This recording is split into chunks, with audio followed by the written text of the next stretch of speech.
Est-ce qu'il vous arrive de douter de l'existence de Dieu? Est-ce qu'il vous arrive de douter de la toute-puissance de Dieu?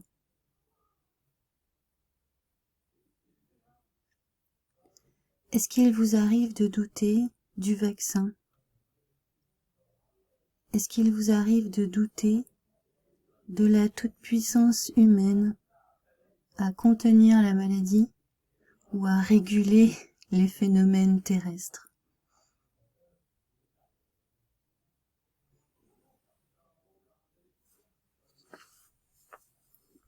Le mythe du progrès de l'intelligence humaine est la base de la foi que nous mettons dans la science et la médecine.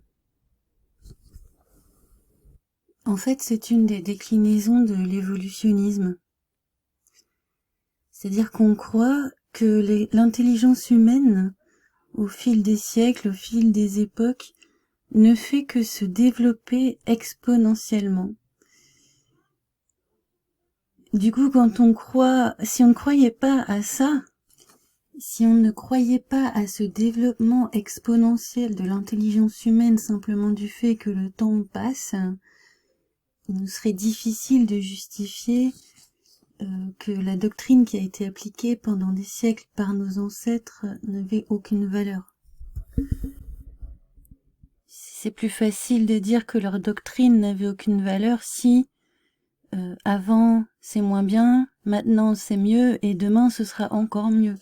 Ça va aussi avec une espèce de culte de l'innovation et avec cet évolutionnisme appliqué au développement physique humain, appliqué au développement organique du monde entier, en fait, animaux, végétaux, du vivant, en fait.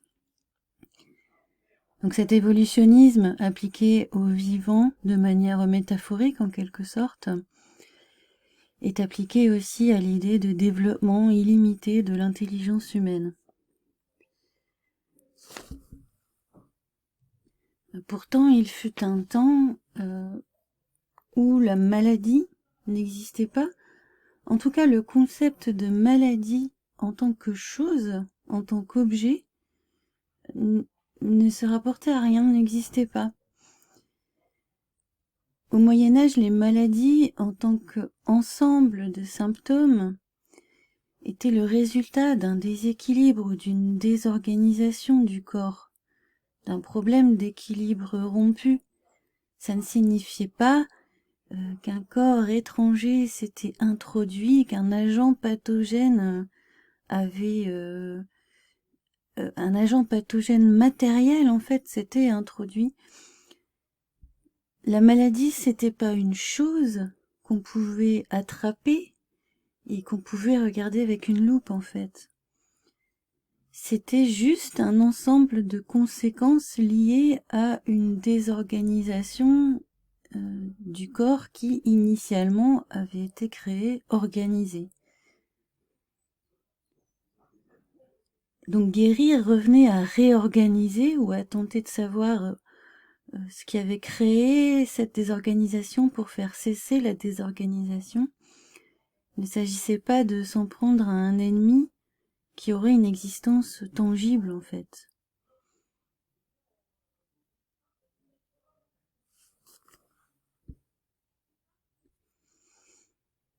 D'ailleurs, ça pose question sur l'idée de mal qu'on personnifie. La doctrine du mal personnifié, c'est la doctrine des agents pathogènes. Ces agents pathogènes, en gros, qui par nature, de leur naissance à leur mort, n'auraient d'autre but, n'auraient d'autre fonction que de rendre malade un corps sain, n'existerait que pour ça. Alors que, justement, dans la conception ancienne, il n'y a pas d'agent pathogène à proprement parler, il y a juste une mauvaise organisation des éléments qui cohabitent, en fait. Il est reconnu aujourd'hui, je crois, par beaucoup de savants qu'il n'y a pas de bonnes et de mauvaises herbes. En fait, quand vous commencez à vous intéresser à la culture, éventuellement la permaculture. Alors surtout chez les permaculteurs, c'est tabou en fait de dire qu'il y a des mauvaises herbes. On va plus jamais parler de mauvaises herbes. Tout comme il n'y aurait pas de bonnes et de mauvaises bactéries, de bons et de mauvais cholestérol, comme si c'était mauvais en soi en fait. Certaines plantes ne sont pas mauvaises en elles-mêmes en fait, mais ça va être la surpopulation de certaines plantes, la surpopulation de certaines bactéries, le déséquilibre induit par cette surpopulation ou sous-population qui va créer en fait des maladies du sol ou des maladies de l'organisme. Et ces déséquilibres eux-mêmes souvent sont dus à de mauvais traitements du sol, une mauvaise alimentation du terrain de l'organisme, un mauvais entretien du terrain. Quand je parle du terrain, c'est la terre ou le corps.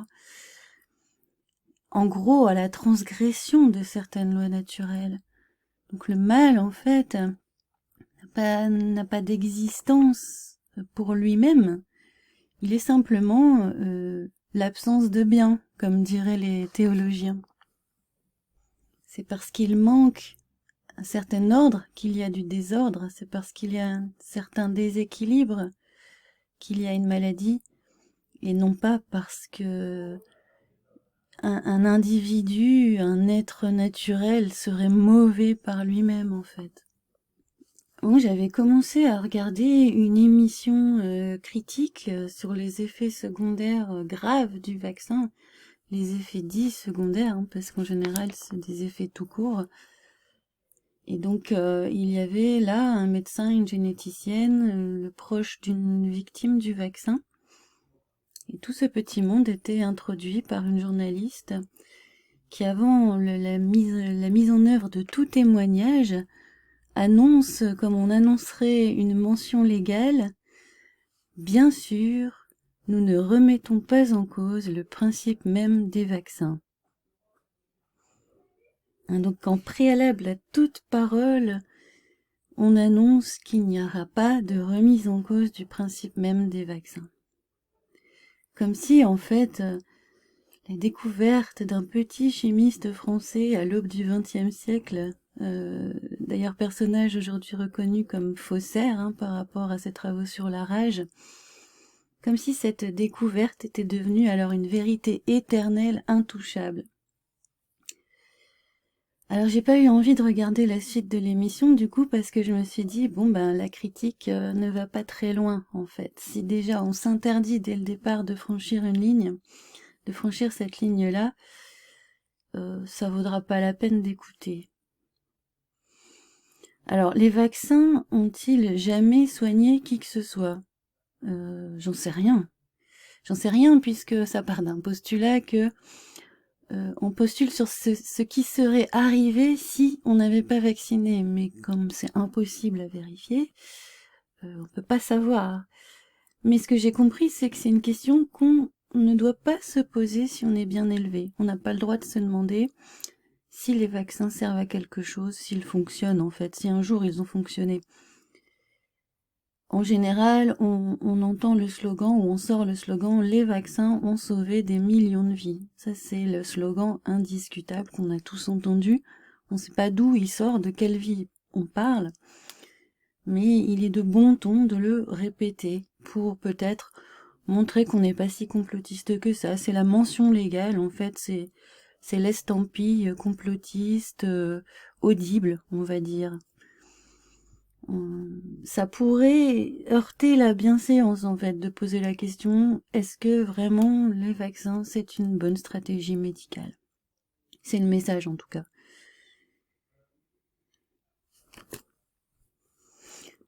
Alors quand on lit l'histoire officielle de la microbiologie, on nous explique que c'est une théorie très ancienne, mais qui n'aurait obtenu sa validation qu'au XIXe siècle dans les cercles des savants, et validation définitive apparemment qu'il ne faut absolument plus remettre en question. L'histoire simplifiée de la médecine suppose que l'humain, donc dans un progrès ininterrompu, est passé d'ignorance à science. Grâce à une chaîne humaine de personnages de plus en plus éclairés, tandis que les siècles passent, l'intelligence humaine se serait développée avec constance pour atteindre aujourd'hui son point culminant, et demain nous emmener jusqu'au ciel, peut-être. D'ailleurs, cette idée de nous emmener jusqu'au ciel trouve tout son développement métaphorique dans le mythe de la conquête spatiale, ça c'est sûr. Donc il y a vraiment des questions religieuses qui sont soulevées là-dedans. L'idée d'un agent pathogène qui a son existence propre, c'est bien sûr le diable. Le mythe du progrès de l'intelligence humaine aussi ininterrompu, qui fait que se développer tout en étant allié à une sorte de devenir pire, puisque les deux cohabitent.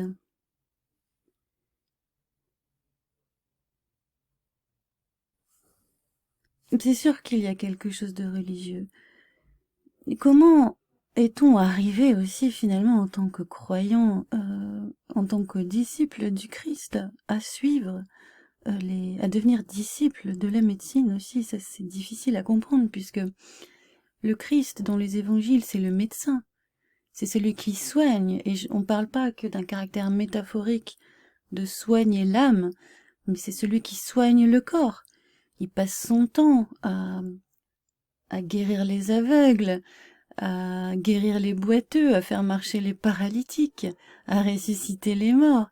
Donc vraiment on parle du corps, c'est vraiment un médecin du corps et pas seulement de l'âme. Mais bien sûr il y a l'idée aussi d'une désorganisation de l'âme qui influencerait une désorganisation du corps.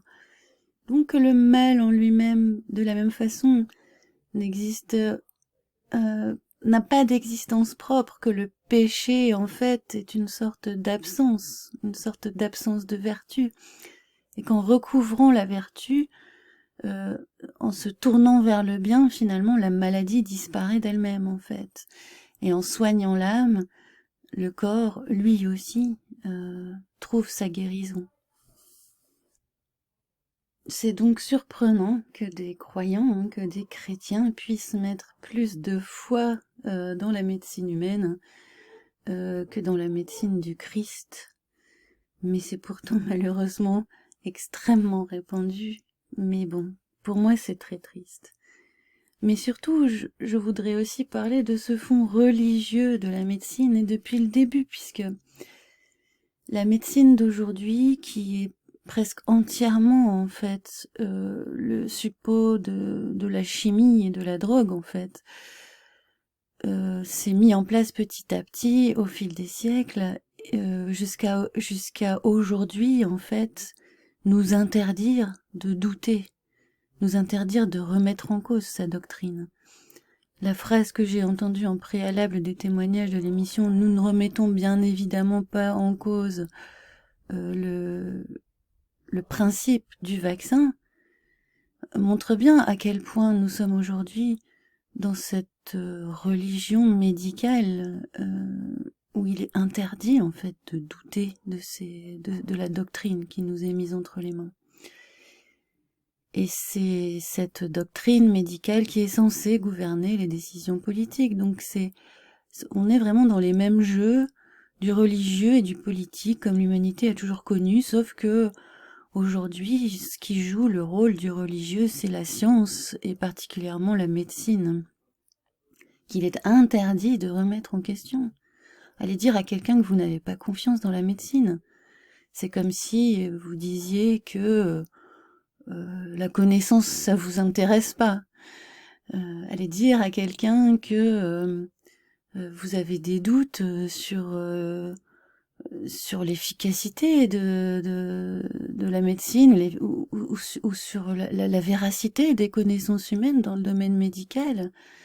On va penser que vous choisissez l'obscurantisme délibérément, que vous choisissez l'ignorance délibérément, que c'est vraiment la vérité, quoi. C'est vraiment accepté comme la vérité. Alors il est vraiment amusant qu'on puisse se penser dans une société moins croyante qu'elle ne l'eût été par le passé. On est peut-être encore plus crédule qu'avant, puisque on est dans l'ignorance de cette croyance. C'est-à-dire que quand on a foi dans une religion, quand on a foi dans des valeurs religieuses, dans des vertus, dans un récit religieux, on sait qu'on se situe dans la foi. On sait qu'il est question de croire en quelque chose. Mais c'est pire, en fait, de nos jours, puisque on n'a pas l'impression de croire, mais de savoir. La science, c'est le savoir. Et le savoir est indubitable. Il ne faut pas qu'on le remette en question. Car remettre en question le savoir de notre époque, ce serait comme renoncer, en fait, à tout savoir, à toute connaissance, à toute science. Or, ce n'est pas de la science. C'est une usurpation du mot de science, toute cette doctrine médicale dans laquelle nous baignons. C'est une science autoproclamée qui ne cherche même pas, en fait, à se justifier, qui ne cherche même pas à démontrer qu'elle a raison, et qui utilise la menace pour être appliquée. Aujourd'hui, on n'a pas le droit de ne pas croire qu'il existe un virus tueur qui court les rues. On a concrètement pas le droit. C'est-à-dire que même si on n'y croit pas, on doit faire semblant d'y croire. Sinon, c'est la police, en fait. Donc voilà, fut un temps où la maladie n'avait pas d'existence en tant qu'objet, en tant qu'entité indépendante. C'était juste une manifestation d'une désorganisation, d'un déséquilibre. Mais du coup, s'il n'y a pas d'agent pathogène, il n'y a pas non plus de remède miracle. Sans agent pathogène, sans agent du mal, il n'y a pas d'agent du bien, si vous voulez, en médecine. Donc le fait de personnifier la maladie, ça permet aussi de personnifier le remède à travers un produit miracle auquel nous sommes sommés de croire. Ou alors, peut-être qu'on a le droit de pas y croire, mais il faut quand même qu'on le consomme. Donc c'est une consommation forcée d'un produit qui est censé nous protéger. Et cette foi qu'on a aujourd'hui dans le vaccin est non seulement obligatoire, mais pour moi on est vraiment dans la superstition. On est vraiment dans une superstition, puisque on a des preuves tangibles de sa nuisance, on a des preuves tangibles de son inefficacité, mais il faut tout de même y croire. Donc on est vraiment dans le domaine religieux.